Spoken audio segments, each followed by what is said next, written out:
Hey, everybody.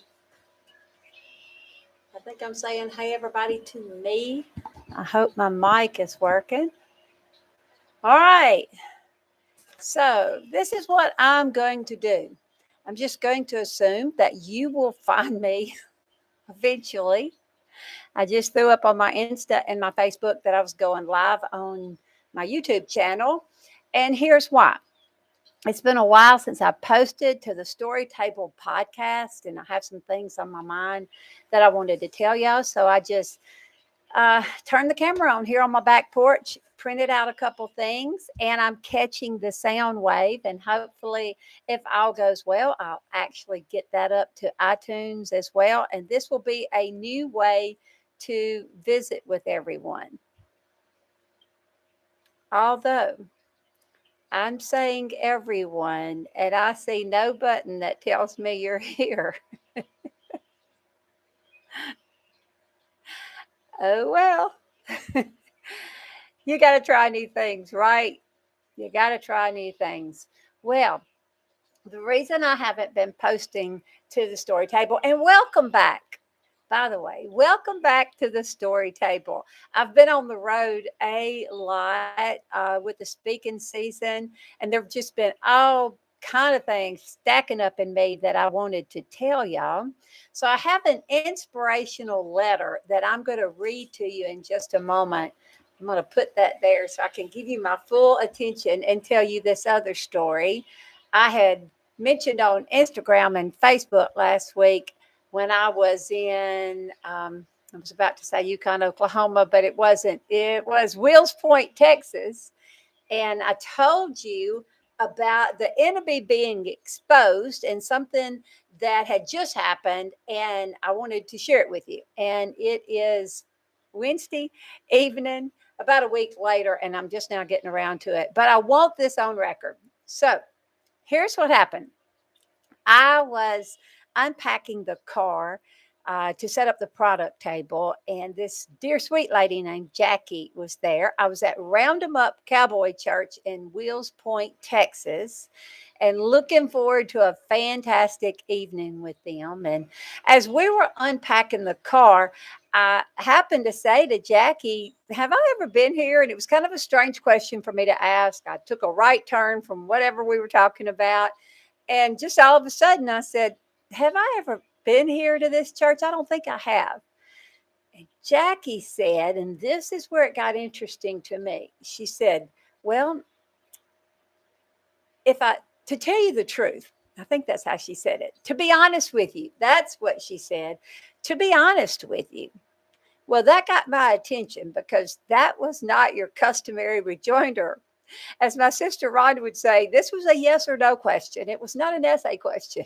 I think she got that off Dr. Phil, but it applies. This was not an essay question. So when she said, to be honest with you, she had my full attention.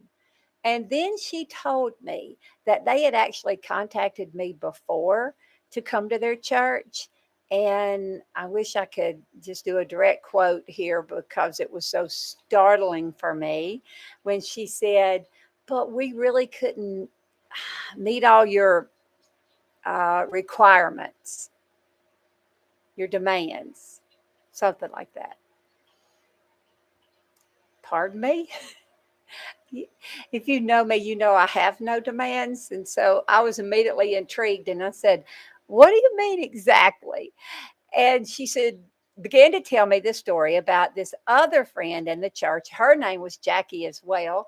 And she said that Jackie Beasley had contacted me back when I was putting on the Shindig tour. Now, so this goes back to 2017. And I had put flyers out on my table at this big event called Cowgirl Get Together. Hey, Cowgirls, that Michelle Carson was putting on in Tyler, Texas. And I had flyers on my table for churches to pick up and contact me if they wanted to be part of my Shindig tour that my best friend Rhonda Perry and I were about to go on. Well, this lady from her church, Jackie Beasley, picked up that paper and she contacted me straight from that paper. So I really don't know how to explain what happened. But she began to tell me that Jackie communicated with someone on my staff.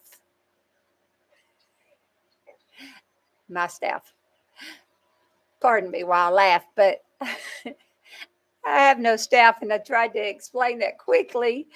And she said, "Well, somebody on your team, one of your people." Well, I am my people. I am my people. I have no staff. And so I said this, but I encouraged her to keep telling me this story.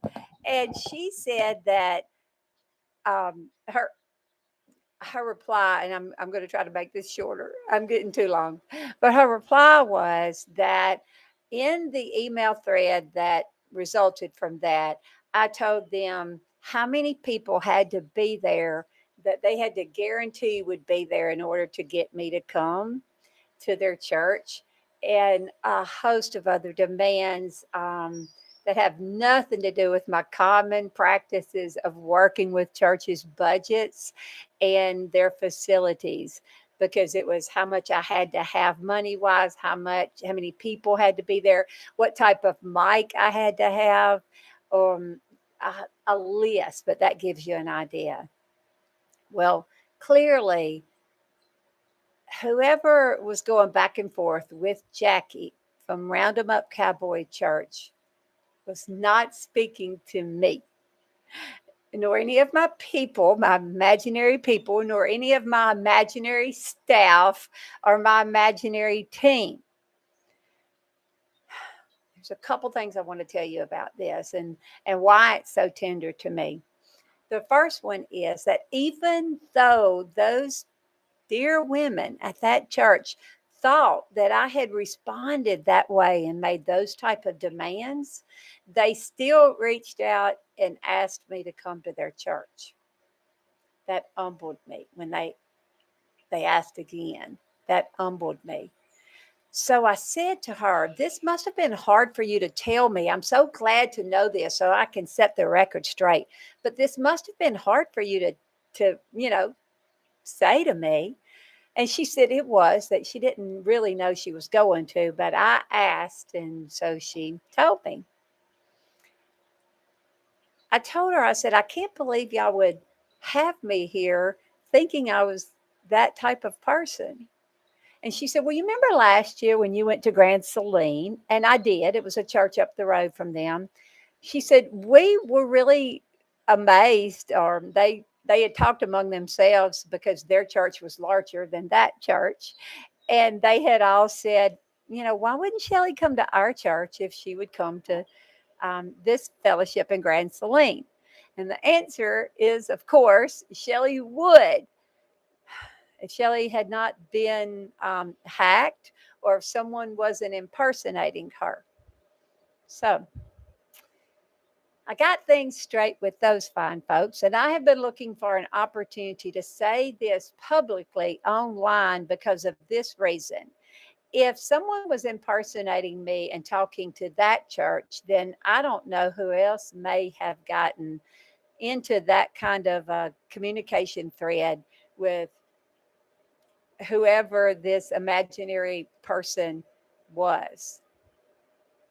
But I want you to know that you do not have to guarantee a certain number of people to come to your church, or any of those other demands that have nothing to do with me, in order to get me to come and talk about Jesus. As a matter of fact, when I got back to the hotel room and I called my friend Rhonda Perry, who travels with me a lot, and I was telling her this story. She was just flabbergasted because she knows me so well, and she knows that this would be impossible for me to make those kind of demands. And she said, "Shelley, did you tell them you would talk to the cows in the pasture about Jesus if they invited you?" And I said, "I did. I did. I told them that." So, anyway, that's my story.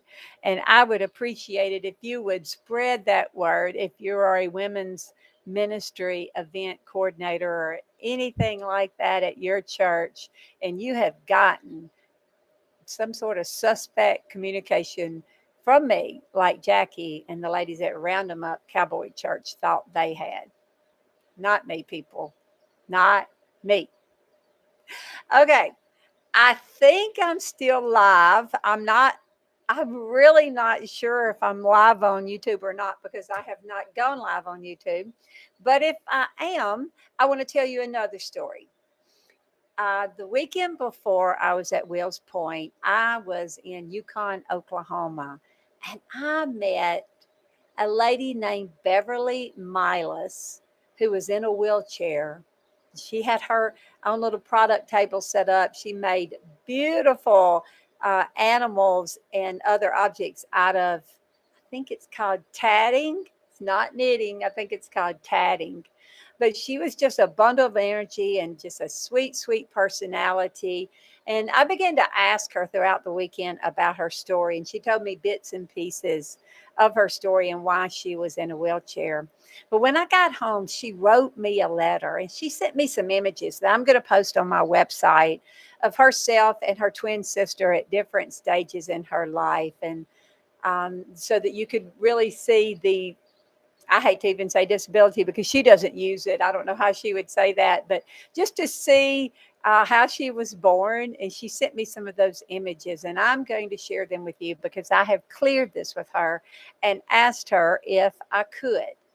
So, that said, she wrote me this letter, and I want to read it to you. I think it stands alone, it speaks for itself. You know, you've often, or maybe you have not heard me quote this, but I have said this quote 100,000 times in my life since I first heard it. It was from Helen Keller, and it says, there's a lot of suffering in the world and a lot of the overcoming of it. That resounds with me. I know life can be hard. I know life can be hard when life is good. But I also know that you can choose how to respond to the hard things. And I just want to inspire you today with this letter from Beverly that so inspired me. So I'm just going to read straight from her letter. She said, Dear Shelley, I just wanted to let you know how much I enjoyed you at the conference.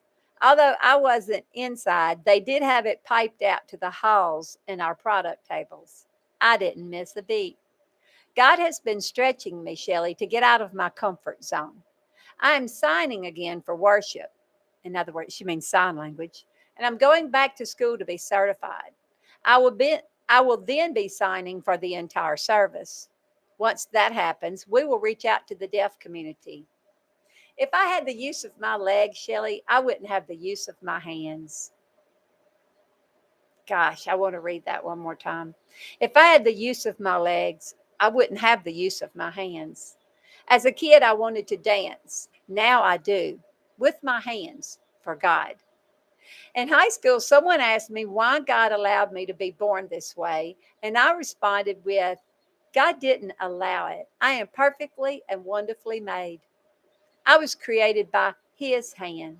What others see as a deformity or disability, I see as a gift. I'm not in denial about my physical limitations, Shelley. My legs don't work. Simple as that. But I am not disabled. In my experience, disabilities can be a mindset.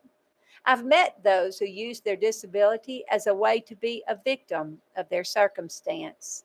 I am not a victim. This can this can be applied to almost anything. You can either give it to God and be victorious or wallow in it and be a victim. No, it's not easy. It's a daily walk with God. I'm not perfect in that walk by no means. A while back, our Wednesday night Bible study was studying about David. God was faithful, helping him defeat lions and bears. When it came time for him to slay the giant, he was able to draw strength from the lions and bears. In my world, Shelley, lions and bears are body image, limitations put on me by others, insecurities, etc. With God's help, I keep those lions and bears at their cub stage. He helps me keep them from being full grown. My first lion was a doctor. My folks were told I would never walk. I slayed that lion when I walked across the platform of the church at the age of 4. My first bear was the school board. They had never allowed a handicapped child to attend. I was the first. Mom helped with that fight by going to the board and demanding I be allowed to attend with my sister. They learned very quick to never tell me no. If Brenda, that's her twin, was allowed to do it, I was too. This included jumping from swings, climbing the dome, and even trees. I spent time in the school office because I asserted my right to be a kid. Mom wasn't happy to get the call at work, with the only complaint being that I was playing like all the other kids. As an adult, I was privileged to teach in a special ed preschool. My interview was pretty hairy. This was when I still used crutches full time. The head honcho came in. I was sitting at the preschool table on chairs, crutches behind the block shelf. She couldn't see them. She began to ask questions and how I would assist a child who needed to go potty. I stated I wouldn't help unless they asked. There were several questions like this. She was wanting me to help them no matter what. Finally, she asked where I had gone to school to learn not to help special needs kids. I'll answer that in a bit. Would you like something to drink? I asked. Without waiting for the answer, I got my crutches, went to the kitchen, grabbed a tray, 3 glasses of ice, and the tea pitcher. I carried it out to the table with one hand. Try to decide if I should read this next line, but I'm going to. Beverly says, boobs come in handy with crutches. I put it down on the table, poured us all a drink, and took a deep breath. And I told her, I was born with arthriogyposis multiplex congenita. Y'all, I know I slayed that pronunciation. I think I'll try it again. I was born with arthrogryposis multiplex congenita. I graduated from the School of Hard Knocks. To teach a disabled child helplessness not only puts undue stress and hardship on the child, but also the world around them. Kids are born to learn and figure things out. If you don't allow them to fight on their own, their world will be filled with hardships. If they need help, I will ask. If their struggle's getting too much, I will ask if they need help, but I will not do things for them. I will show them how to do it on their own. Shelley, I got that job. 3 months later, I was up for an evaluation. Mrs. Bigwig showed up at recess. One of the boys was stuck at the top of the climber and freaking out. The other teachers were afraid of heights. I dropped my crutches and climbed to the top. When he calmed down, I helped him. Put this foot here, I said, this hand over there. Now, this foot goes here.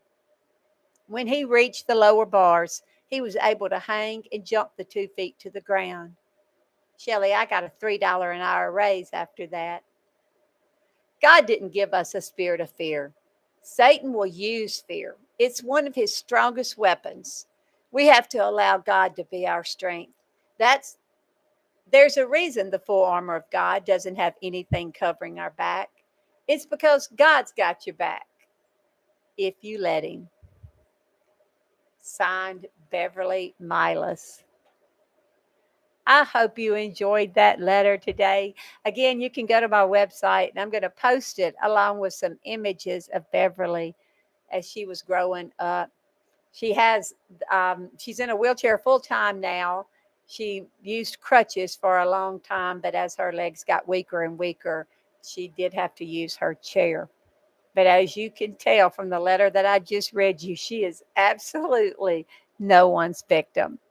You would enjoy her in person if you ever had the opportunity to cross her path. That's about it for today. I hope you enjoyed, and I thank you for being part of my community. It's always a pleasure to connect with you. I want to speak a blessing over you and bid you farewell.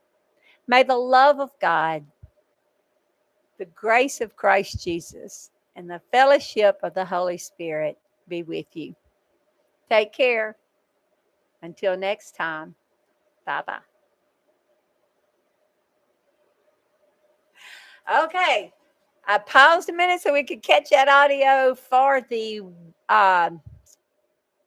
podcast, and now I'm going to hit end stream and see how all this worked. See y'all later. Bye.